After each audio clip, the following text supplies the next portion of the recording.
Knicks Nation. Today is Tuesday, the 7th day of January 2025. I hope you're all safe and healthy today. I hope your family's safe and healthy and that the needs of you and your family in terms of food, shelter, clothing, as well as health are being met today. Blessings upon those that work in the healthcare field, along with the first responders who every day are out here doing their best to save lives, those that pick up garbage to keep our places clean, and those that make deliveries for our convenience. Double blessings on the men and women out here trying to help rescue, deliver, and recover teenagers and children that are victims of child molestation and pedophilia. People that are also victims of pornography and child pornography, prostitution, child prostitution, human trafficking, and sex slavery. Double curses on the perpetrators, the profiteers, and those perverts that drive these heinous industries. And finally, double blessings on the homeless. More than 600,000 men, women, children, families, veterans, senior citizens, homeless in the United States of America, and millions around the world in similar or worse conditions. Blessings upon them, for theirs is the kingdom. The Knicks had a basketball game at Madison Square Garden last night, and they lost to the Orlando Magic 103-94. It wasn't because they were missing Cat. It wasn't because they were missing Deuce. They were just outplayed. This is a game that the Knicks had all the advantage. They were at home.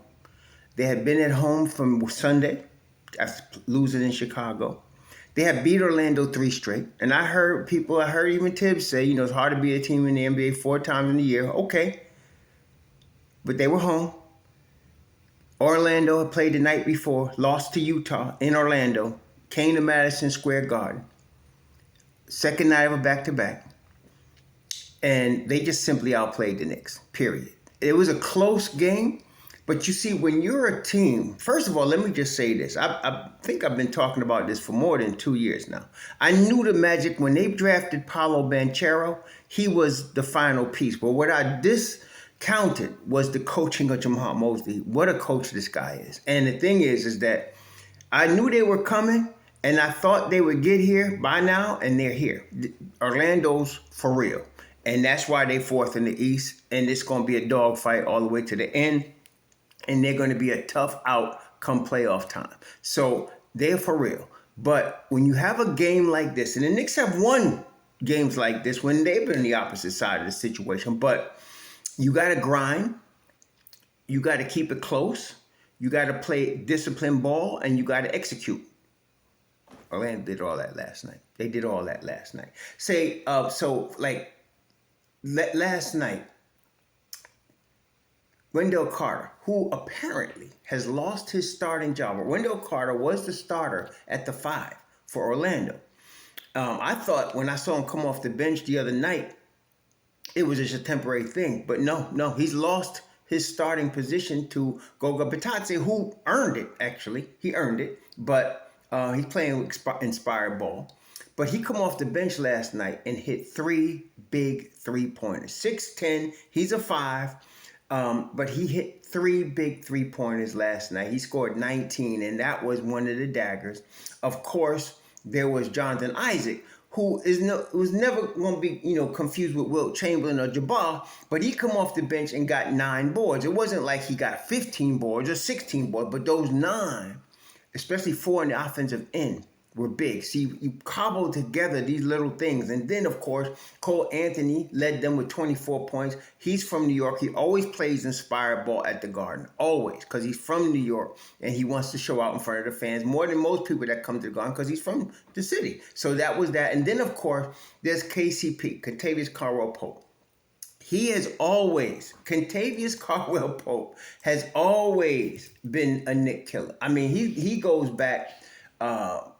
he's been a Knick killer before he was on Orlando. He was a Knick killer when he was in LA. He was a Knick killer when he was in Detroit. He was a Knick killer when he was in Washington. He has always been a Knick killer. But during the 3 games the Knicks was beating him, they kept him in check until last night. And last night, homie was hitting big time. He also had 3 3-pointers. Big time. And like I said, they didn't play Orlando, that is, tremendous ball. They executed. Look, they only had 9 turnovers. They executed their game plan. They stuck. They were disciplined, and they won the game. The thing about the Knicks, what cost them the game, in my view, watching the game, Orlando knew that Gato was out. They have some respect for Gato at the 5. I'm talking about in the paint. They had no respect for Jericho Sims, and that's not Sims' fault. Now, I'm not trying to blame Sims. That's not Sims' fault. Sims is what he is. He's very athletic. He can rebound. He can't do anything with the basketball once he gets it under the basket except dunk. And if he can't dunk, he throws it out to somebody. That's fine. That's who he is. We can't expect him to be more than what he is. But when you have this situation where the guy at the 5 is not a big-time rim protector, you must guard the perimeter. You must guard the paint. See, last night, they hit, that is Orlando, 11 of 31. They hit 36% from 3. It seemed worse than that when I was watching it, but it's because they hit them timely. But they hit 36% from 3, which is about league average. So you must guard the paint and try your best to chase them off the line without losing your perimeter, without losing the paint to them. Cole Anthony and the youngin, Anthony Black, when he was in the game, they were getting into the paint at will. And and usually, like I said, the Knicks do that to other teams with Brunson. But they were getting into the paint and they were getting effective scoring from the paint last night. They only had 23 assists, but everything was big time at crunch time. Okay. And that's what the problem was. McCall and OG did not have great games on the defensive end. McCall scored 24. Okay, yes, he did. And now, he's got his shot going. He scored, he was 10 of 20 from the field, but he only hit 1 of 7 from 3. He scored 24, but it was on the defensive end. And I was conscious as I was watching the game. I know it's difficult to play at an elite level on 2 ends of the floor. Most people don't understand how difficult that is. And so I know I was counting on him a lot, but he was getting beat off the dribble. And his man, whoever he was guarding, usually he would be the one guarding Cole Anthony or he would be the one guarding Anthony Black. And they were getting past him. They were just getting past him. It was not a good night defensively for him. OG and Anunoby, the same thing. They tried to incorporate OG in the offense. You saw them try to get him the ball on the low post a lot because he was stronger than whoever he's guarding. I mean, he is the grown-ass man energy. But defensively, it was hurting. And the sign of that was at the end of the first half. The Knicks were up 51-50. And I think there was less than 5 seconds left. I think it was 3 seconds left in the half. Anthony Black gets the ball, and I think OG was on him. And he flashes a 3-pointer. So they go into the locker room up 53-51. Now, I try to be positive because end of the first quarter, the Knicks were up 28-24.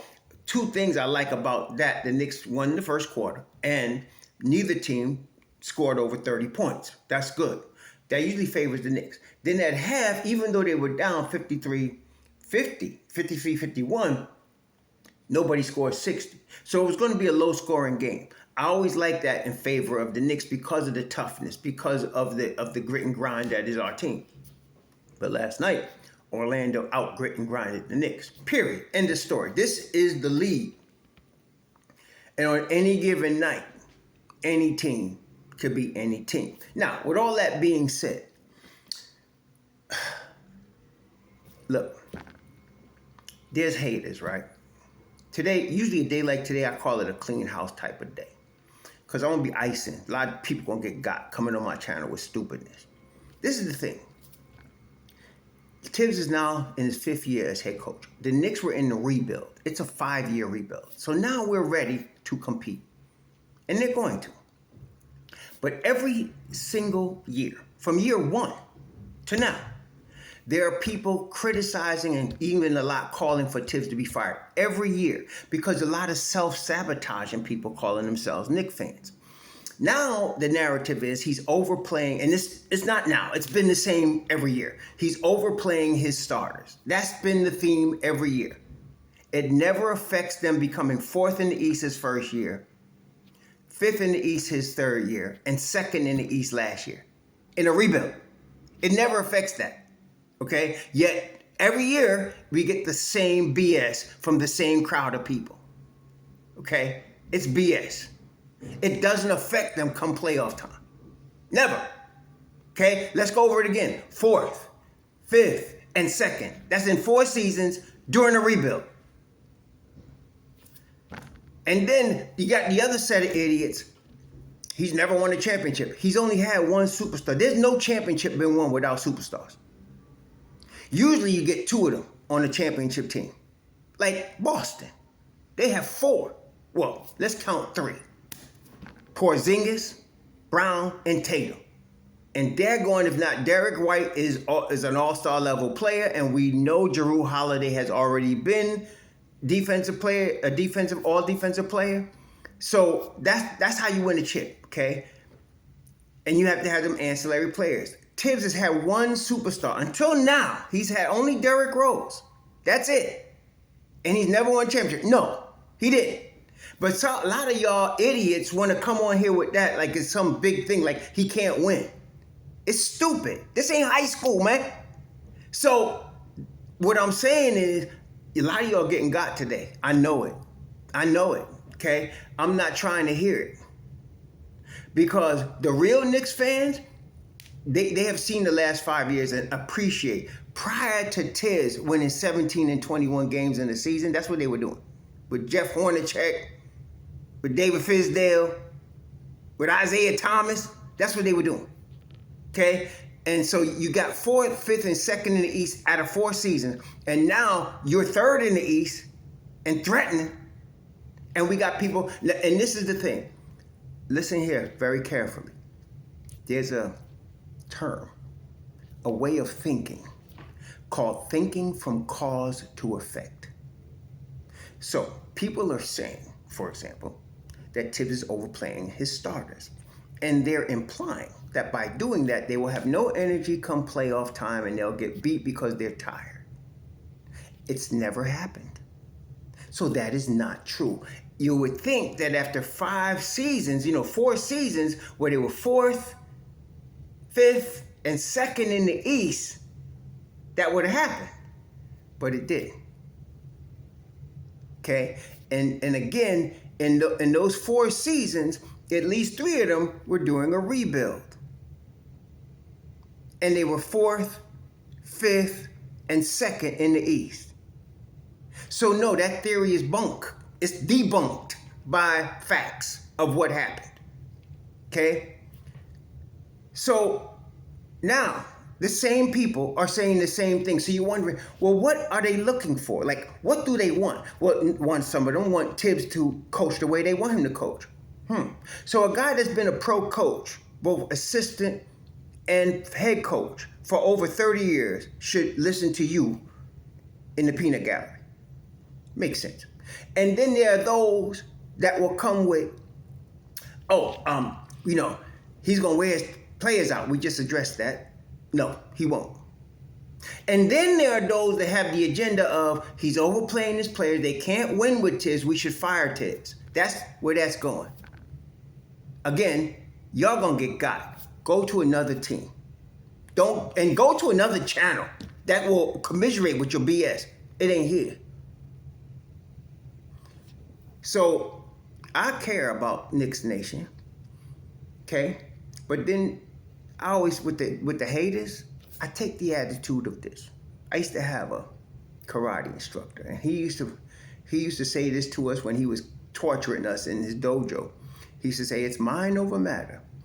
If you don't mind, it don't matter." Well, I kind of got a little twist on that. I also feel with some of the haters, it's mind over matter. I don't mind, and you don't matter. The next game is tomorrow. They got to play Toronto. I'm hoping we can get back Deuce and Gato tomorrow, if not Friday for sure. This is the worst loss of the season. Yes, it is. To me, this loss and the loss where they went to Utah, where they were fresh and they got beat in Utah, those are 2 losses, bad losses. And speaking of Orlando, they've done this to other teams. There was a game they were down like 20, and Cole Anthony came in off the bench, scored 36, and they won. They're for real. This is the real deal. And, now they're 22-16. The Knicks are 24-13. Okay. It ain't over. It's still 37 games into the season, which means there are still 45 games left. Let's get it on. See, let's do it. You're gonna have ebbs and flows. Like I said, it's an 82 game grind. This is not a sprint. They're gonna look at film today. You know they are. Brunson's pissed. Hart is pissed. Hart plays every game like it's his last. You gotta love a guy like that. The last guy that I seen that did that, played every game like his last, was Allen Iverson, and he didn't play defense. Hart had 14 boards last night. He had 15 points, 14 boards. He wasn't like, he was playing Josh Hart basketball. He was trying his best to set stuff up. I give him, he came to play yesterday. Brunson, you expected him to take the most shots. He shot 8 of 21, but he did not hit a three-pointer. Last night, he only had 4 assists. It wasn't a great Brunson game last night. It wasn't. Just wasn't. Hart, I give him game ball because he was balling. He was doing his thing, man. Nobody else really was. I'd give Sims an A for effort. He had 10 boards last night. That's what he's out there for. And like number of times he gets the ball under the rim, like I said, he can't do anything with it except dunk. And if they block him from dunking, you got to throw the ball out. It is what it is. Okay, and that's why I say, I don't mind him playing if we got other players around him, because he's not going to hurt you. He's just not going to be an offensive threat, at all. But we move on. We got Toronto tomorrow night at home. Hopefully, again, we get Gato and Deuce back soon. But if not, we got to ball with this crew, okay? Got to ball with this crew. Landry Shamet, he actually was... he wasn't shooting well. He was trying to be aggressive. But overall, defensively, I love what I'm seeing from him, from him last night. Precious had 10 points. He was, he's doing all right, but I think I need some more rebounds from him. He only had 2, okay? And he's playing good defense, but we need some more boards from him. So this is still a work in progress. The team is still learning to come together. It's interesting. Oklahoma City beats the Knicks, and it's the end of the world, right? They beat Boston. Oh, okay. That's how stupid this is, okay? It's a work in process. Donovan Mitchell now is in his 3rd season with Cleveland. The first year was like, they needed to learn to come together, okay? So they got generally swept. But now this is our 1st season with Mikal Bridges, Gato together, right? But we don't get that. We got to come out and win 82-0 and fire the coach. Some people are just straight stupid. Anyway, y'all enjoy your Tuesday. Let's get ready for this Toronto game. Sure.